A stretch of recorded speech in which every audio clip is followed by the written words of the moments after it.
Hello, good morning, जोहार, मैं संजय और आप देख रहे हैं न्यूज झारखंड। समय हो चला है झारखंड की खबरों को जानने का, उनसे अपडेट होने का। तो चलिए जानते हैं झारखंड की आज की 25 मुख्य बड़ी खबरों को। उससे पहले अगर आप लोग न्यूज झारखंड चैनल पे नए हैं तो प्लीज चैनल को सब्सक्राइब करके बेल आइकन प्रेस कर दीजिए, जिससे आप तक झारखंड की हर एक छोटी बड़ी खबर का अपडेट आप तक पहुंचता रहे। तो चलिए शुरुआत करते हैं आज की पहली और महत्वपूर्ण बड़ी खबर से। हेमंत कैबिनेट की बैठक में 13 प्रस्तावों पर लगी मुहर। घाटशिला उपचुनाव के संचालन के लिए 7 करोड़ 84 लाख अग्रिम स्वीकृति। मुख्यमंत्री हेमंत सोरेन की अध्यक्षता में सोमवार को प्रोजेक्ट बिल्डिंग में हुई मंत्रिमंडल की बैठक में कुल 13 महत्वपूर्ण प्रस्तावों पर मंजूरी दी गई। कैबिनेट सचिव वंदना दादल ने प्रेस वार्ता कर बताया कि इन प्रस्तावों में राज्य हित से जुड़े कई अहम निर्णय शामिल हैं। सबसे प्रमुख निर्णय घाटशिला उपचुनाव से संबंधित रहा, जिसके संचालन के लिए मंत्रिमंडल ने 7 करोड़ 84 लाख रुपए की अग्रिम स्वीकृति प्रदान की है। यह राशि निर्वाचन प्रक्रिया को सुचारू रूप से संचालित करने के लिए उपलब्ध कराई जाएगी। साथ ही बैठक में रांची जिले के मांडर और चान्हो प्रखंड में पाइपलाइन आधारित भूमिगत सिंचाई परियोजना को भी मंजूरी मिली है। इस परियोजना से करीब 4055 हेक्टेयर क्षेत्र में भूमिगत सिंचाई सुविधा उपलब्ध कराई जाएगी। 236 करोड़ 20 लाख रुपए की लागत से बनने वाली यह राज्य की तीसरी भूमिगत सिंचाई योजना होगी। इसे दक्षिण कोयल नदी पर कैम्बो मेगा लिफ्ट परियोजना के रूप में विकसित किया जाएगा, जिससे किसानों को सिंचाई के लिए स्थायी सुविधा मिलेगी। इसके अलावा सरकारी उड़ान योजना के तहत वर्तमान हेलीकॉप्टर सेवा को 6 माह के लिए विस्तार देने का निर्णय लिया गया है। वहीं डॉक्टर रंजीत प्रसाद पर लगाए गए दंड में संशोधन को भी मंजूरी दी गई है। वहीं हॉकी खिलाड़ियों सलीमा टेट्टे और निक्की प्रधान को दिए गए भूखंड की लागत का वहन अब राज्य सरकार करेगी, ताकि उन्हें प्रोत्साहन और सम्मान दोनों मिल सके। साथ ही चतुर्थ वर्ग के पदों पर नियुक्ति के लिए राज्य सरकार ने बहुउद्देशीय कर्मी नियुक्ति एवं प्रोन्नति नियमावली को मंजूरी दी है। वही अंबेडकर आवास योजना की सहयोग राशि को 1,30,000 रुपए से बढ़ाकर 2 लाख कर दिया गया है। साथ ही आवासों की संख्या को भी 176 से बढ़ाकर 2400 कर दी गई है। इसके साथ ही इधर मंत्रिमंडल ने झारखंड एलाइड हेल्थ केयर नियमावली को भी मंजूरी प्रदान की है, जिससे स्वास्थ्य सेवाओं को सुदृढ़ किया जा सकेगा। इसके साथ ही दुमका जिले के करमाटांड़ पथ निर्माण के लिए 35 करोड़ रुपए की स्वीकृति प्रदान की गई है। इसके अलावा भी कई महत्वपूर्ण प्रस्तावों पर मुहर लगी है। 4th ग्रेड में नियुक्ति का रास्ता साफ। नियुक्ति नियमावली पर कैबिनेट की मंजूरी। सचिवालयों, संलग्न कार्यालयों और समाहरणालयों में चतुर्थ वर्गीय पदों पर नियुक्ति के लिए राज्य मंत्रिपरिषद ने सोमवार को बहुउद्देशीय कर्मी नियुक्ति सेवा शर्त नियमावली को मंजूरी प्रदान कर दी है। इस तरह राज्य में चतुर्थ वर्गीय पदों पर नियुक्ति का मार्ग प्रशस्त हो गया है। उल्लेखनीय है कि पलामू में 4th ग्रेड कर्मियों की नियुक्ति प्रक्रिया के दौरान उत्पन्न विवाद के बाद राज्य सरकार ने नए नियुक्ति नियमावली बनने तक पूरे राज्य में नियुक्ति प्रक्रिया पर रोक लगा दी थी। नई नियुक्ति नियमावली में यह स्पष्ट किया गया है कि न्यायालय के आदेश से जहां भी नियुक्ति प्रक्रिया जारी है, उस पर यह लागू नहीं होगा। अर्थात पलामू में चतुर्थ वर्गीय पदों पर होने वाली नियुक्ति प्रक्रिया नई नियुक्ति नियमावली से प्रभावित नहीं होगी। सुप्रीम कोर्ट के आदेश के आलोक में पलामू डीसी चतुर्थ वर्गीय पदों पर नियुक्ति प्रक्रिया को पूरा करेंगे। चतुर्थ वर्गीय पदों पर नियुक्ति के लिए नई नियमावली का नाम बहुउद्देशीय कर्मी नियुक्ति एवं सेवा शर्त नाम दिया गया है। इस नियमावली के तहत किसी भी स्तर के चतुर्थ वर्गीय पदों पर नियुक्ति की जाएगी। प्रतियोगिता परीक्षा की न्यूनतम अर्हता मैट्रिक पास है। धनबाद में तालाब से मिली 4 आंखों वाली दुर्लभ अमेरिकन कैटफिश। धनबाद के भूली बस्ती टुंगरी टोला तालाब में एक दुर्लभ अमेरिकन कैटफिश मिला है। इस अजीबोगरीब मछली के मिलने की सूचना पर इसे देखने वाले लोगों की मौके पर भीड़ इकट्ठा हो गई। जिसने भी इस 4 आंख वाली मछली को देखा वह हैरान रह गया। मछली की पहली झलक में ऐसा लगा मानो उसकी 4 आंखें हो। ग्रामीणों ने जैसे ही तालाब से इस मछली को निकाला, इसे देख सभी आश्चर्य रह गए। जानकारी के अनुसार इस मछली की बनावट सामान्य मछलियों से बिल्कुल अलग है। इसके सिर और आंखों की संरचना इसे विशिष्ट बनाती है। विशेषज्ञों के अनुसार यह मछली अमेरिकन प्रजाति की गेम्बूशिया और फ्लोरिडा मस्की मछली जैसी दिखती है, जो आमतौर पर भारत में नहीं पाई जाती। अब यह मछली यहां तक कैसे पहुंची और यहां के वातावरण में अपने आप को ढालने में कैसे कामयाब रही, यह एक बड़ा सवाल है। चक्रवात मोन्था के बाद अजीबोगरीब फंगस ने बढ़ाई सरकार की चिंता। धान को हो रहा नुकसान। राज्य सरकार चक्रवात मोन्था के कारण हुए फसलों के नुकसान से अभी निपट ही रही थी कि एक नई मुसीबत धान के खेतों में लग रहा फंगस सामने आया है। धान के खेतों में तेजी से फैल रहा यह फंगस एक खेत से दूसरे खेत तक पहुंच रहा है, जिससे तैयार हो रहे धान को भारी नुकसान पहुंच रहा है। यह ऐसा फंगस है जो हवा से फैलता है और एक खेत से दूसरे खेत तक बड़े ही आसानी से पहुंचकर धान के फसल को नुकसान पहुंचाता है। इस फंगस की वजह से हो रहे नुकसान की चर्चा सोमवार को कैबिनेट की बैठक में होती रही। कृषि विभाग ने इस फंगस के कारण हो रहे क्षति पर चिंता जताते हुए मुख्यमंत्री को पूरी वास्तविक स्थिति से अवगत कराया। बता दें कि मोन्था चक्रवात की वजह से राज्य के खेतों में धान और सब्जियों की फसलें बर्बाद हो गई है, जिससे हजारों किसानों की मेहनत पर पानी फिर गया है। खेतों में लगा धान की फसल तैयार होने को है। ऐसे में अचानक आए अजीबोगरीब फंगस ने कृषि विभाग की चिंता और बढ़ा दी है। कृषि मंत्री शिल्पी नेहात्रिकी की कहती है कि पहले यह माना जा रहा था कि बारिश के कारण धान का पौधा जमीन पर सो रहा है, मगर ऐसा नहीं है। अजीबोगरीब फंगस के कारण भी क्षति हो रही है। इस वजह से बड़ी क्षति हो रही है जो हवा से फैलता है और एक खेत से दूसरे खेत तक पहुंच रहा है। राज्य सरकार इस पर नजर रख रही है। कृषि मंत्री ने कहा कि सरकार ने फसलों के नुकसान की भरपाई के लिए तैयार है। घाटशिला में सोमेश सोरेन के समर्थन में सीएम हेमंत सोरेन की सभा। बंद पड़ी माइंस को फिर से शुरू करने का वादा। घाटशिला उपचुनाव को लेकर मुख्यमंत्री हेमंत सोरेन ने सोमवार को मुशाबनी पहुंचे, जहां उन्होंने जनसभा को संबोधित किया। उन्होंने कहा है कि घाटशिला के हर परिवार और इलाके के विकास के लिए सरकार लगातार प्रयासरत है। यहां बंद पड़ी माइंस को फिर से चालू करने की दिशा में भी सरकार गंभीरता से काम कर रही है। मुख्यमंत्री ने कहा कि घाटशिला की जनता के दिलों में बसने वाले स्वर्गीय रामदास सोरेन के निधन के बाद यह उपचुनाव सामने आया है। उन्होंने उनके योगदान को याद करते हुए कहा है कि स्वर्गीय रामदास दा हमेशा घाटशिला के विकास और रोजगार के लिए समर्पित रहे। उन्होंने जनता से अपील की है कि वे आगामी 11 नवंबर को होने वाले उपचुनाव में झामुमो गठबंधन प्रत्याशी और स्वर्गीय रामदास दा के बड़े बेटे सोमेश चंद्र सोरेन को भारी मतों से विजय बनाएं। हेमंत सोरेन ने कहा कि 2 नंबर पर बटन दबाकर घाटशिला के इस युवा, मेहनती और ईमानदार प्रत्याशी को अपना आशीर्वाद दें। भाजपा ने राज्यपाल के नाम सौंपा ज्ञापन। एचआईवी संक्रमित खून चढ़ाने के मामले में कार्रवाई की मांग। राज्य की स्वास्थ्य व्यवस्था को लेकर भारतीय जनता पार्टी बीजेपी ने बड़ा हमला बोला है। भाजपा ने झारखंड के सभी जिलों में महामहिम राज्यपाल के नाम उपायुक्तों को ज्ञापन सौंपा, जिसमें चाईबासा सदर अस्पताल में थैलेसीमिया पीड़ित आदिवासी बच्चों को एचआईवी संक्रमित खून चढ़ाए जाने की घटना पर कड़ी कार्रवाई की मांग की है। भाजपा ने अपने ज्ञापन में राज्यपाल से आग्रह किया है कि दोषी अधिकारियों और कर्मचारियों के खिलाफ कड़ी कानूनी कार्रवाई की जाए, स्वास्थ्य मंत्री को तत्काल बर्खास्त किया जाए, पूरे प्रकरण की सीबीआई या उच्च न्यायालय के सीटिंग जज से जांच कराई जाए, राज्य में संचालित ब्लड बैंकों की स्थिति की उच्च स्तरीय जांच की जाए ताकि भविष्य में ऐसी घटनाएं न हो। ज्ञापन में भाजपा ने कहा है कि झारखंड की सरकारी स्वास्थ्य व्यवस्था पूरी तरह से ध्वस्त हो चुकी है। पार्टी ने आरोप लगाया है कि डॉक्टर, दवाई, बेड और एम्बुलेंस की भारी कमी के कारण गरीब जनता सरकारी अस्पतालों में इलाज नहीं बल्कि मौत लेने पहुंच रही है। भाजपा ने यह भी कहा है कि चाईबासा सदर अस्पताल में हुई घटना ने राज्य सरकार की अक्षम्य लापरवाही और भ्रष्टाचार को उजागर कर दिया है।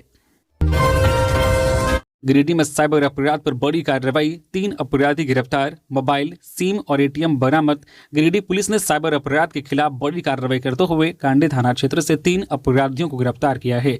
इस दौरान 4 मोबाइल फोन, 5 सिम कार्ड और 2 एटीएम कार्ड जब्त किए गए हैं। एसपी डॉक्टर विमल कुमार को प्रतिबिंब पोर्टल के माध्यम से सूचना मिली कि गिरिडीह कांडी रोड किनारे बैरगी गांव के पास कुछ युवक मोबाइल फोन के जरिए ठगी कर रहे हैं। इस सूचना के आधार पर पुलिस उपाधीक्षक साइबर क्राइम आबिद खो के नेतृत्व में एक विशेष छापामारी टीम का गठन किया गया।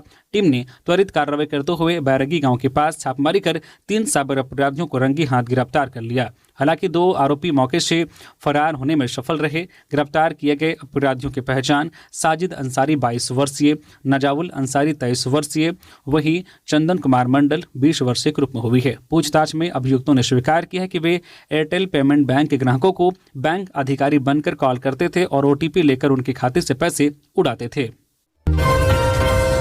विवादास्पद जेएसएससी सीजीएल परीक्षा पर हाईकोर्ट आज सुनाएगा फैसला। झारखंड के बहुचर्चित एवं विवादास्पद जेएसएससी सीजीएल में भ्रष्टाचार और प्रश्न पत्र लीक प्रकरण की सीबीआई जांच कराए जाने की मांग को लेकर दायर याचिका पर हाईकोर्ट में सोमवार को सुनवाई हुई। सोमवार को राज्य सरकार, जेएसएससी और वादियों एवं सफल अभ्यर्थियों की ओर से बहस पूरी होने के बाद कोर्ट ने अपना फैसला सुरक्षित रख लिया है। अब कोर्ट आज मंगलवार को अपना फैसला सुनाएगा। हाईकोर्ट क्या फैसला सुनाएगा यह देखना काफी दिलचस्प होगा, क्योंकि इस फैसले पर हजारों अभ्यर्थियों का भविष्य टिका हुआ है। हाईकोर्ट का फैसला कई मायनों में महत्वपूर्ण होगा। राज्य के लाखों परीक्षार्थियों एवं हजारों चयनित उम्मीदवारों के भविष्य का फैसला करेगा। चैम्बर से वार्ता के बाद गुमला में बस हड़ताल समाप्त। गुमला जिला बस ओनर एसोसिएशन द्वारा पिछले 4 दिनों से जारी बस हड़ताल सोमवार को समाप्त हो गई। यह निर्णय federation of Jharkhand chamber of commerce and industries FJCCI के सक्रिय हस्तक्षेप से संभव हो सका। एसोसिएशन ने लोहरदगा और घाघरा से आने जाने वाली बसों को दुंदुरिया बस स्टैंड से संचालित करने के प्रशासनिक आदेश का विरोध किया था। इस फैसले के विरोध में गुमला जिले की सभी बस सेवाएं 4 दिनों से ठप थी। FJCCI अध्यक्ष आदित्य मल्होत्रा ने मामले की गंभीरता को देखते हुए गुमला प्रशासन और एसोसिएशन के पदाधिकारियों से फोन पर वार्ता की। इसके बाद चैम्बर की पहल पर गुमला जिला चैम्बर ऑफ कॉमर्स के अध्यक्ष राजेश सिंह और सचिव बबलू वर्मा की उपस्थिति में एक बैठक आयोजित की गई, जिसमें एसोसिएशन अध्यक्ष शिव सोनी, सचिव महेश कुमार लाल और जिला परिवहन पदाधिकारी शामिल हुए। बैठक में आपसी सहमति और जनहित को ध्यान में रखते हुए हड़ताल को तत्काल समाप्त करने का निर्णय लिया गया। प्रशासन की ओर से आश्वासन दिया गया है कि बसों के संचालन और अन्य लंबित मुद्दों पर शीघ्र विचार विमर्श किया जाएगा। चतरा डैम में डूबे युवक का शव मिला। मछली पकड़ने के दौरान हुआ था हादसा। 35 फीट गहरे पानी में डूबने से हुई मौत। चतरा सदर प्रखंड मुख्यालय स्थित लोटार डैम में रविवार शाम डूबे 38 वर्षीय युवक पिंटू भुइयां का शव सोमवार सुबह बरामद कर लिया गया। पिंटू भुइयां चतरा के दीभा मोहल्ले के निवासी थे और उसके पिता का नाम स्वर्गीय गंदौरी भुइयां था। उसकी मौत मछली पकड़ने के दौरान पैर फिसलने से गहरे पानी में डूबने के कारण हुई। जानकारी के अनुसार पिंटू भुइयां गिद्दौर के पहरा पंचायत स्थित पांडेटार गांव में अपने चाचा ससुर के यहाँ रहते थे। रविवार शाम करीब 4:30 बजे वे लोटार डैम में मछली पकड़ने गए थे। इसी दौरान उनका पैर फिसल गया और वे लगभग 30 से 35 फीट गहरे पानी में चले गए। हादसे की सूचना मिलते ही डैम के पास ग्रामीणों की भारी भीड़ जमा हो गई। स्थानीय प्रशासन और पुलिस तुरंत घटनास्थल पर पहुंचे। गोताखोरों की मदद से पूरी रात शव की तलाश की गई, लेकिन रविवार रात तक शव नहीं मिला। गिद्दौर थाना प्रभारी शिवा यादव ने घटना की पुष्टि करते हुए बताया कि सोमवार सुबह कुछ लोगों ने तालाब में शव को उपलाता हुआ देखा। स्थानीय ग्रामीणों के सहयोग से शव को पानी से बाहर निकाला गया। थाना प्रभारी ने स्पष्ट किया है कि पिंटू भुइयां की मौत मछली पकड़ने के दौरान पैर फिसलने से पानी में डूबने के कारण हुई। कोडरमा में 2 सड़क हादसे, 2 की मौत। हादसे में एक युवक घायल। अनियंत्रित बाइक से गिरने पर महिला की गई जान। कोडरमा जिले में 2 अलग अलग सड़क हादसों में एक महिला सहित 2 लोगों की मौत हो गई, जबकि एक युवक गंभीर रूप से घायल है। ये घटनाएं जयनगर और तिलैया डैम OP थाना क्षेत्र में हुई। पहली घटना जयनगर थाना क्षेत्र के चरखी पहरी के पास हुई। इसमें 19 वर्षीय डब्लू कुमार पिता स्वर्गीय नरेंद्र राम गांधी स्कूल रोड तिलैया निवासी की मौत हो गई। वही 24 वर्षीय रंजीत कुमार पिता विराज पासवान गौशाला रोड निवासी गंभीर रूप से घायल हो गया। जानकारी के अनुसार दोनों युवक KTPS प्लांट से झुमरी तिलैया लौट रहे थे, तभी चरखी पहरी के पास उनकी बाइक दुर्घटनाग्रस्त हो गई। स्थानीय लोगों ने उन्हें सदर अस्पताल कोडरमा पहुंचाया, जहां इलाज के दौरान डब्लू कुमार ने दम तोड़ दिया, जबकि रंजीत का इलाज अभी भी जारी है। दूसरी घटना तिलैया डैम OP क्षेत्र के गुड़ियो गांव के पास हुई, जहां मोटरसाइकिल से गिरने के कारण 30 वर्षीय सोनी देवी की मौत हो गई। सोनी देवी अपने पति और 2 बच्चों के साथ झुमरी तिलैया से अपने घर लौट रही थी। गुड़ियो गांव के पास एक स्पीड ब्रेकर पर मोटरसाइकिल अनियंत्रित हो गई, जिससे वे वहां गिरकर गंभीर रूप से घायल हो गई। स्थानीय लोगों की मदद से उन्हें सदर अस्पताल पहुंचाया गया, जहां डॉक्टरों ने उन्हें मृत घोषित कर दिया। ठंड की गिरफ्त में आने लगा झारखंड। न्यूनतम तापमान में गिरावट। झारखंड ठंड की गिरफ्त में आने लगा है। राजधानी रांची सहित राज्य के विभिन्न जिलों में न्यूनतम तापमान में गिरावट दर्ज की जा रही है। रांची में रविवार की तुलना में सोमवार को न्यूनतम तापमान में 2 डिग्री सेल्सियस की कमी दर्ज की गई। रविवार को रांची में न्यूनतम तापमान 20 डिग्री था, जो रविवार को गिरकर 18.2 डिग्री सेल्सियस दर्ज किया गया। वही जमशेदपुर में रविवार को 22.5 डिग्री की तुलना में सोमवार को न्यूनतम तापमान 20 डिग्री रहा। वही डाल्टनगंज में 21.3 डिग्री की तुलना में 18.5 डिग्री दर्ज किया गया। वही सोमवार को रांची और आसपास के इलाकों में सुबह में मौसम साफ रहा। सुबह में लोगों को हल्की ठंड महसूस हुई, लेकिन दिन चढ़ने के साथ ही धूप में गर्मी महसूस की गई। मौसम विभाग ने आने वाले दिनों में राज्य भर में मौसम साफ रहने की संभावना जताई है। मौसम विभाग ने बताया कि अगले कुछ दिनों तक सुबह के समय हल्के से मध्यम कोहरे की संभावना बनी रहेगी। वह दिन में आसमान मुख्यतः साफ और मौसम शुष्क रहेगा। मौसम वैज्ञानिक अभिषेक आनंद के अनुसार अगर अगले सप्ताह तक बादल नहीं बने तो राज्य में सर्दी का असर और तेज हो सकता है। देवघर में कारू राउत हत्याकांड, 8 गिरफ्तार। आरोपियों में 4 नाबालिग भी शामिल। कट्टा, 2 जिंदा कारतूस और बाइक बरामद। देवघर के करनीबाद स्थित सखुआ जंगल में 1 नवंबर की रात कारू रावत की गोली मारकर हत्या कर दी गई थी। इस मामले में कुंडा पुलिस ने 8 आरोपियों को गिरफ्तार किया है, जिनमें 4 नाबालिग शामिल हैं। पुलिस ने आरोपियों के पास से कट्टा, गोली और वारदात में इस्तेमाल की गई बाइक बरामद की है। एसडीपीओ अशोक कुमार सिंह ने बताया कि सभी आरोपी सखुआ जंगल में एक जन्मदिन मना रहे थे। इसी दौरान राकेश कुमार के साथ आरोपियों की मारपीट हुई। कारू राउत झगड़ा सुलझाने के लिए वहां पहुंचे, तभी आरोपियों ने उन्हें गोली मार दी, जिससे उनकी मौत हो गई। घटना के बाद एसपी के निर्देश पर आरोपियों की गिरफ्तारी के लिए एक विशेष टीम का गठन किया गया था। कुंडा थाना प्रभारी के नेतृत्व में टीम ने छापेमारी कर 4 आरोपियों को गिरफ्तार किया और 4 विधि विरुद्ध किशोरों को निरुद्ध किया। गिरफ्तार आरोपी प्रशांत झा के स्वीकारोक्ति बयान के आधार पर एक देशी कट्टा, 2 जिंदा कारतूस बरामद किए गए। वारदात में इस्तेमाल की गई पल्सर मोटरसाइकिल भी जब्त की गई है। गिरफ्तार आरोपियों में प्रशांत झा, दिव्यांश झा, शिवम मिश्रा और चंदन शर्मा शामिल हैं। 2 किशोरियों की हत्या 15 दिन बाद भी पुलिस के हाथ खाली। अल्पसंख्यक कल्याण मंत्री ने दिए जांच के निर्देश। देवघर जिले के मार्गो मुंडा थाना क्षेत्र के समलापुर गांव में 2 आदिवासी किशोरियों की नृशंस हत्या के 15 दिन बाद भी पुलिस हत्यारों को गिरफ्तार नहीं कर पाई है। इस मामले में परिजनों में भारी आक्रोश है। घटना के 14वें दिन राज्य के अल्पसंख्यक कल्याण मंत्री हफीजुल हसन ने गाँव का दौरा किया और पुलिस को 1 सप्ताह के भीतर मामले का खुलासा करने का निर्देश दिया। गाँव की 2 किशोरी 10 अक्टूबर से लापता थी। उनकी सड़ी गली लाशें 17 अक्टूबर को गांव के पास केंदुआटाड़ बहियार के एक कुएं में मिली थी। दोनों किशोरियों के हाथ बंधे हुए थे, जिससे हत्या की आशंका और पुख्ता हो गई। परिजनों ने स्थानीय थाने में हत्या का मामला दर्ज कराया है। देवघर के एसपी सौरभ ने बताया है कि यह मामला उनके संज्ञान में है और केस दर्ज कर जांच की जा रही है। उन्होंने कहा कि पोस्टमार्टम रिपोर्ट से मौत के कारण का खुलासा होगा और अन्य सभी बिंदुओं पर भी जांच जारी है। मंत्री हफीजुल हसन के गांव पहुंचने के बाद स्थानीय पुलिस प्रशासन ने मामले की गंभीरता को समझते हुए जांच में तेजी लाई है। मंत्री ने अधिकारियों को स्पष्ट निर्देश दिए हैं कि 1 सप्ताह के भीतर इस जघन्य अपराध का पर्दाफाश किया जाए। चाईबासा एचआईवी रक्तकांड। धनबाद में भाजपा का धरना, स्वास्थ्य मंत्री की बर्खास्तगी की मांग। कहा, हेल्थ डिपार्टमेंट की स्थिति पूरी तरह चरमरा चुकी है। चाईबासा में एचआईवी संक्रमित रक्त चढ़ाए जाने की घटना के विरोध में धनबाद जिला भाजपा इकाई ने सोमवार को सिविल सर्जन कार्यालय के समक्ष 1 दिवसीय धरना प्रदर्शन किया। इस दौरान भाजपा ने स्वास्थ्य मंत्री की तत्काल बर्खास्तगी की मांग की। धरना कार्यक्रम का नेतृत्व धनबाद महानगर अध्यक्ष श्रवण राय ने किया। उन्होंने बताया कि यह आंदोलन प्रदेश नेतृत्व के आह्वान पर राज्य सरकार की स्वास्थ्य व्यवस्था में व्याप्त भ्रष्टाचार और अव्यवस्था के खिलाफ आयोजित किया गया है। श्रवण राय ने आरोप लगाया है कि झारखंड में स्वास्थ्य विभाग की स्थिति पूरी तरह से चरमरा चुकी है। उन्होंने कहा है कि आए दिन घोटाले और लापरवाहियां सामने आ रही है, जिससे आम जनता को गुणवत्तापूर्ण स्वास्थ्य सुविधाएं नहीं मिल पा रही है। उनके अनुसार वर्तमान स्वास्थ्य मंत्री के कार्यकाल में अस्पतालों में अव्यवस्था बढ़ी है और ठेकेदारों को कमीशन के आधार पर टेंडर दिए जा रहे हैं, जिसके कारण मरीजों को घटिया सामग्री और असुविधाओं का सामना करना पड़ रहा है। भाजपा नेता ने मुख्यमंत्री और राज्यपाल से मांग की है कि स्वास्थ्य मंत्री को तुरंत बर्खास्त कर किसी योग्य व्यक्ति को विभाग की जिम्मेदारी सौंपी जाए, ताकि राज्य की स्वास्थ्य व्यवस्था पटरी पर लौट सके। आज 4 नवंबर को ओडिशा के मुख्यमंत्री मोहन चरण मांझी घाटशिला में करेंगे चुनावी सभा।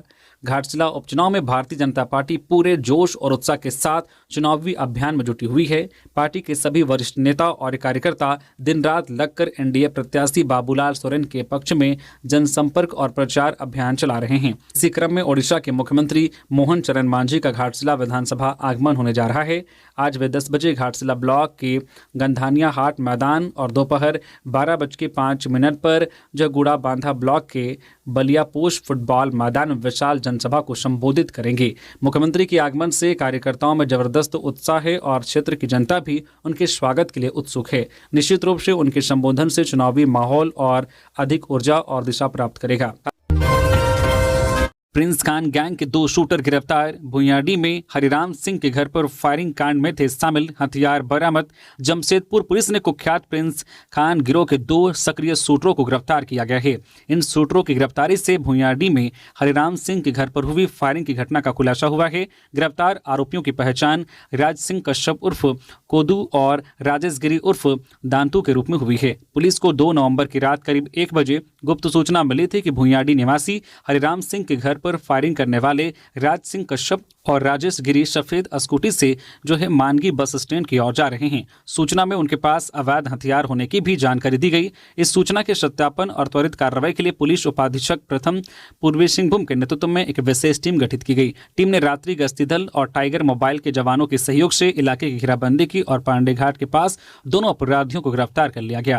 गिरफ्तारी के दौरान पुलिस ने उनके पास से फायरिंग में इस्तेमाल किया गया देशी कट्टा, जिंदा कारतूस और स्कूटी बरामद की है। पूछताछ में दोनों आरोपियों ने कबूल किया है कि वे गैंगस्टर प्रिंस खान के गिरोह के सदस्य हैं और हरिराम सिंह से रंगदारी न मिलने पर उनके घर पर गोलीबारी की थी। मांडर और चान्हो में बनेगी 236 करोड़ की कैम्बो मेगा लिफ्ट सिंचाई परियोजना, 14 गांव होंगे लाभान्वित, कैबिनेट की मुहर। मांडर विधानसभा क्षेत्र की बहुप्रतीक्षित कैम्बो मेगा लिफ्ट सिंचाई योजना को झारखंड कैबिनेट ने मंजूरी दे दी है। इस योजना पर 236 करोड़ 20,81,000 रुपए की लागत आएगी। योजना पूरी होने के बाद मांडर और चान्हो प्रखंड के 14 गाँव के 4,055 हेक्टेयर भूमि पर सिंचाई की सुविधा उपलब्ध होगी। यह योजना दक्षिणी जो है कोयल नदी से भूमिगत पाइपलाइन के माध्यम से पानी लिफ्ट कर खेतों तक पहुंचाने की व्यवस्था पर आधारित है, जिसके जरिए खासतौर पर रबी फसल करने वाले किसानों को लाभ मिलेगा। योजना का काम वित्तीय वर्ष 2025-26 में शुरू करने और 2 वर्षों में पूर्ण करने का लक्ष्य रखा गया है। इस परियोजना में डायवर्जन संरचना, approach channel, pump house, power substation, भूमिगत pipeline, delivery chamber, distribution system और कंट्रोल मैकेनिज्म शामिल होंगे। लाभान्वित होने वाले गांवों में कैम्बो, लुंडरी, बरहे, बैजांग, हुटार, चान्हो, सरगांव, मुरजोली, बांसजारी, गुरगुरजारी, कुरकुरा, बखारा, सोसई और बंजिला शामिल हैं। रांची के मांडर टोल प्लाजा का संचालन अब नई कंपनी करेगी। स्थानीय निवासियों को फ्री पास की मिलेगी सुविधा। मांडर टोल प्लाजा के प्रबंधन में एक बड़ा बदलाव किया गया है। अब इस टोल प्लाजा का संचालन आशीष जायसवाल कंपनी ने अपने अधीन ले लिया है। नई कंपनी ने कार्यभार संभालते ही स्थानीय निवासियों को राहत देने की दिशा में एक महत्वपूर्ण कदम उठाया है।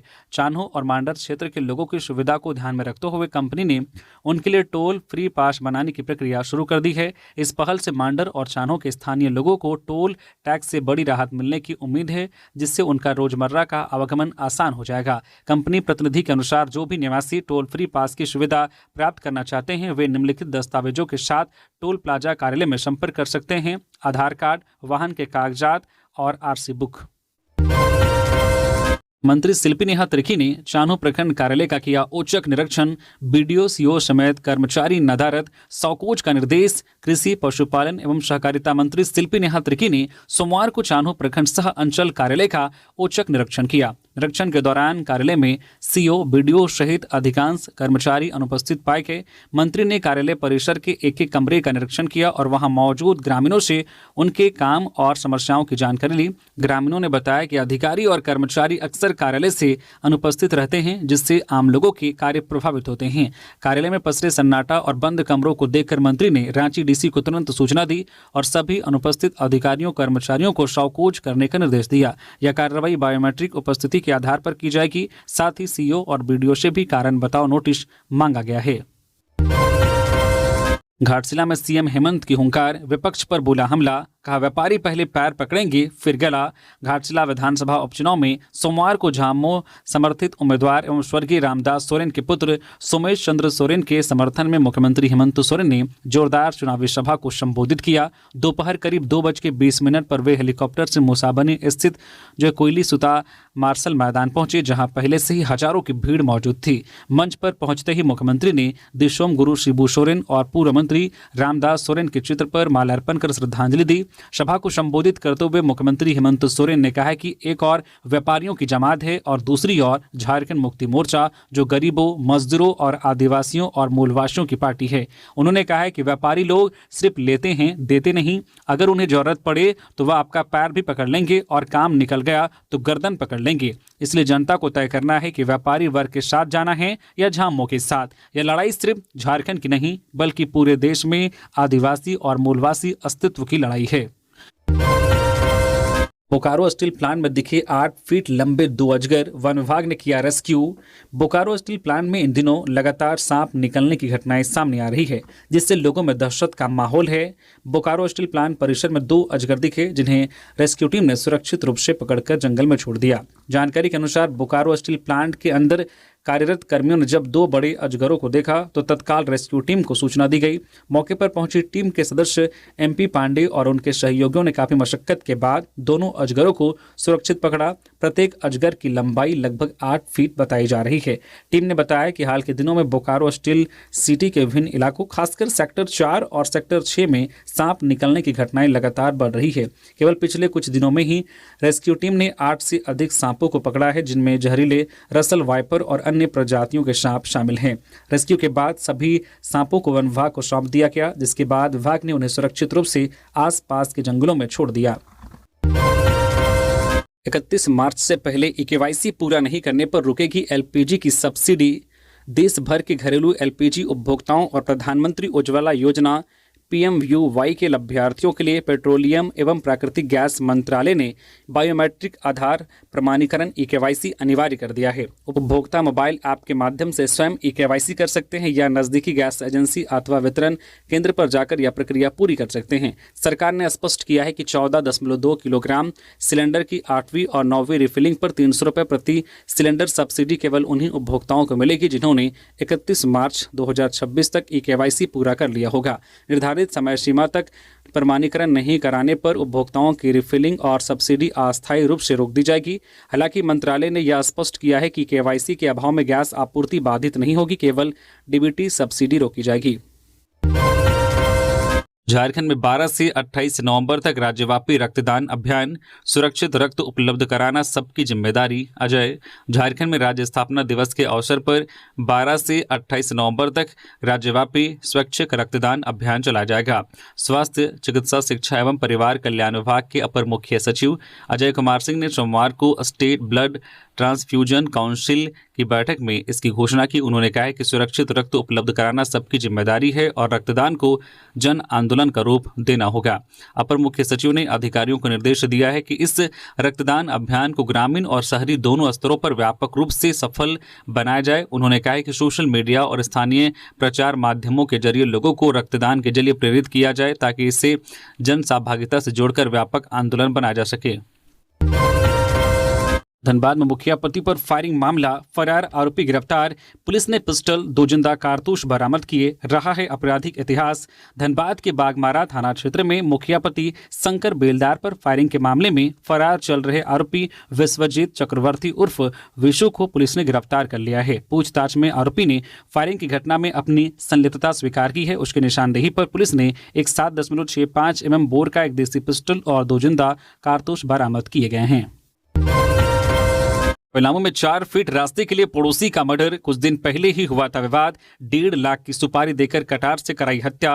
पलामू के हरिहरगंज थाना क्षेत्र में 27 अक्टूबर को वेल्डिंग दुकानदार जसीमुद्दीन अंसारी उर्फ नवाब की धारदार हथियार से काटकर हत्या कर दी गई थी। पुलिस ने इस मामले में एक आरोपी को गिरफ्तार किया है। हत्या 4 फीट रास्ते के विवाद में की गई थी। पड़ोसी ने अपने पहचान के 2 लोग के साथ मिलकर हत्या की साजिश रची थी। SP रेशमा रमेशन ने सोमवार को बताया कि मृतक सदगावा गांव का रहने वाला था। उसकी हत्या पड़ोसी इरफान अंसारी ने कराई है। दोनों के बीच मकान बनाने के दौरान 4 फीट रास्ता छोड़ने का समझौता हुआ था, मगर इरफान ने इस समझौते को नहीं मानते हुए 4 फीट रास्ता नहीं छोड़ा, जबकि जसीमुद्दीन अपना मकान बनाते वक्त 4 फीट रास्ता पहले ही छोड़ चुका था। इसी बात को लेकर दोनों के बीच कुछ दिन पहले ही विवाद हुआ था। हत्या के लिए इरफान अंसारी ने तरहसी थाना क्षेत्र के गुराहा निवासी अब्दुल रमजान और बिहार के औरंगाबाद निवासी शैफुल्लाह खान को 1.5 लाख रुपए की सुपारी दी थी, जिसमें 50,000 रुपए एडवांस के तौर पर दिए गए थे। अब्दुल और सैफुल्लाह के साथ इरफान की पुरानी पहचान थी। तीनों ओडिशा में शायद काम करते थे। आरोपियों ने जसीमुद्दीन को फोन कर गेट ग्रिल की मापी के लिए बुलाया और नारियल काटने वाले कटार से उसकी हत्या कर दी। नीरज साहू नाम का नया गैंग बना, मांगते थे लेवी, 6 अपराधी गिरफ्तार। रांची पुलिस को एक बड़ी सफलता मिली है। SSP राकेश रंजन को मिली गुप्त सूचना के आधार पर कार्रवाई करते हुए पुलिस ने TPC और एक नए बने गिरोह नीरज साहू गैंग के नाम पर लेवी मांगने वाले 6 अपराधियों को गिरफ्तार किया है। गिरफ्तार अपराधियों में उमेश मुंडा, नितेश मुंडा, राम विजय, पवन लोहरा के अलावा 2 अन्य अपराधी शामिल हैं। ये गिरफ्तारियां ओरमांझी और खलारी थाना क्षेत्र में दर्ज मामलों के संबंध में की गई है। अपराधियों ने ओरमांझी के धुमकुड़िया भवन का निर्माण करा रहे ठेकेदार को फोन कर खुद को टीपीसी का सदस्य बताया और ठेकेदार से निर्माणाधीन भवन के लिए मैनेज करके चलने को कहा। इन अपराधियों ने ठेकेदार को 1-2 दिन के भीतर 40,000 रुपए पहुंचाने की धमकी दी और ऐसा ना करने पर जान के खतरे की भी चेतावनी दी। इधर खलारी थाना क्षेत्र में एक व्यक्ति से 5 लाख रुपए की रंगदारी मांगी गई थी। यह रंगदारी नीरज साहू गैंग के नाम पर मांगी गई थी। सोमवार को ग्रामीण एसपी ने प्रेस कॉन्फ्रेंस में बताया है कि पकड़े गए अपराधी राम विजय और पवन लोहरा ने पूछताछ में खुलासा किया है कि कुछ महीने पहले जेजेएमपी संगठन के खिलाफ लातेहार समेत कई जिलों में हुई बड़े उग्रवादियों की गिरफ्तारी के बाद इन लोगों ने रंगदारी वसूलने के लिए नीरज साहू नाम का नया गैंग बनाया है। पुलिस ने इस गिरोह के और भी लोगों को चिन्हित कर लिया है और आगे की कार्रवाई जारी है। भाजपा नेता जगन्नाथ सोरेन की अगुवाई में गालूडी में निकाली गई मोटरसाइकिल रैली भाजपा प्रत्याशी बाबूलाल सोरेन के समर्थन में सोमवार को पार्टी नेता जगन्नाथ सोरेन की अगुवाई में एक विशाल मोटरसाइकिल रैली निकाली गई। यह रैली घाटशिला प्रखंड के गालूडी क्षेत्र स्थित हेंदलजुड़ी और बनकाटी पंचायतों में निकाली गई। रैली के दौरान कार्यकर्ताओं ने घर घर जाकर भाजपा प्रत्याशी बाबूलाल सोरेन के पक्ष में मतदान की अपील की। क्षेत्र में जगह जगह लोगों ने कार्यकर्ताओं का स्वागत किया और भाजपा के समर्थन में नारे लगाए। इधर मोटरसाइकिल रैली के बाद भाजपा नेता जगन्नाथ सोरेन ने कहा है कि घाटशिला विधानसभा की जनता इस बार बदलाव के मूड में है। वह भारी मतों के अंतर से भाजपा प्रत्याशी बाबूलाल सोरेन की जीत होगी। उन्होंने कहा है कि बीते 6 सालों में विकास के नाम पर सिर्फ जनता को चला गया है। सभी लोग इस सरकार से निराश हैं, वही बदलाव के मूड में हैं। बिहार के कटिहार जिले की 3 विधानसभा सीटों पर कांग्रेस ने बंधु तिर्की को सौंपी चुनावी जिम्मेदारी। अखिल भारतीय राष्ट्रीय कांग्रेस के निर्देशानुसार बिहार के कटिहार जिले की 3 विधानसभा सीटों मनिहारी, कोढ़ा और कदवा में चुनावी रणनीति और प्रचार प्रसार की जिम्मेदारी पूर्व मंत्री एवं झारखंड प्रदेश कांग्रेस कमेटी के कार्यकारी अध्यक्ष बंधु तिर्की को सौंपी गई है। बंधु तिर्की 4 नवंबर को घाटशिला के उपचुनाव को लेकर वहां पहुंचेंगे और 4 से 6 नवंबर तक उपचुनाव प्रचार में हिस्सा लेंगे। इसके बाद 6 नवंबर को कटिहार जिला के लिए रवाना होंगे, जहां वे तीनों विधानसभा क्षेत्रों में कांग्रेस उम्मीदवारों के पक्ष में प्रचार अभियान में शामिल होंगे। केंद्रीय नेतृत्व ने बंधु तिर्की को कटिहार जिले की सीटों पर पार्टी की जीत सुनिश्चित करने की महत्वपूर्ण जिम्मेदारी दी है। घाटशिला उपचुनाव अबुआ सरकार का नारा देने वाली सरकार बबुआ के निर्देश पर चलती है। बाबूलाल मरांडी प्रतिपक्ष के नेता सह प्रदेश भाजपा अध्यक्ष बाबूलाल मरांडी भी घाटशिला उपचुनाव को लेकर चुनाव प्रचार को बल प्रदान करने में जुटे हुए हैं। सोमवार को धालबुमगढ़ के रावताड़ा और पानीजिया में हुए पंचायत स्तरीय कार्यकर्ता सम्मेलन में शामिल हुए। कार्यकर्ता सम्मेलन को संबोधित करते हुए उन्होंने कहा कि घाटशिला की जनता अब पूरी तरह परिवर्तन के मूड में है। झामो सरकार की आदिवासी विरोधी और जन विरोधी नीतियों से हर वर्ग त्रस्त है। इस बार घाटशिला की आदिवासी समाज वोट के जरिए इस सरकार को करारा जवाब देगी। उन्होंने चाईबासा घटना का जिक्र करते हुए कहा कि आदिवासी युवा अपने जायज हक और मांगों को लेकर लोकतांत्रिक तरीके से प्रदर्शन कर रहे थे, लेकिन हेमंत सोरेन सरकार ने उन निहत्थे युवाओं और महिलाओं पर बेरहमी से लाठीचार्ज कराया और सैकड़ों पर झूठे मुकदमे दर्ज कर दिए। यह सरकार आदिवासियों के नाम पर राजनीति करती है, पर असल में उनकी आवाज को कुचलने का काम करती है।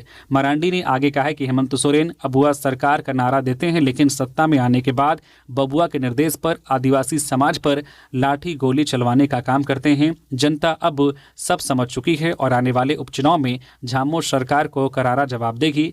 इस अवसर पर पूर्व मंत्री एवं प्रदेश उपाध्यक्ष नीलकंठ सिंह मुंडा भी उपस्थित थे। तो ये थी आज की झारखंड की टॉप बड़ी खबरें। इसी तरह से झारखंड की हर एक छोटी बड़ी खबर देखने के लिए आप हमारे चैनल न्यूज झारखंड चैनल को सब्सक्राइब करके बेल आइकन प्रेस कर दीजिए, जिससे आप तक झारखंड की हर एक छोटी बड़ी खबर का अपडेट आप तक पहुंचता रहे। तो अभी के लिए बस इतना ही, हमें दीजिए इजाजत। फिर मिलते हैं किसी और खबरों के साथ। धन्यवाद।